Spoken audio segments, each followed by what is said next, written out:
நெல்லை மேலப்பாளையத்தில் rambutan பழத்தின் விதை தொண்டையில் சிக்கியதால் 5 வயது சிறுவன் உயிரிழப்பு. மூச்சு திணறல் ஏற்பட்டு மருத்துவமனைக்கு கொண்டு செல்லும் வழியில் சிறுவன் துடிதுடித்து உயிரிழந்ததாக தகவல்.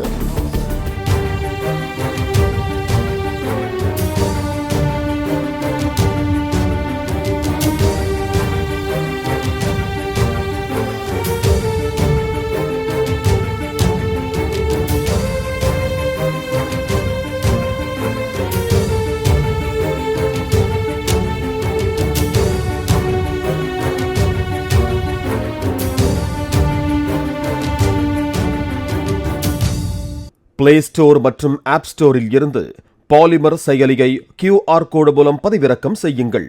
செய்திகளை உடனுக்குடன் பெறுங்கள்.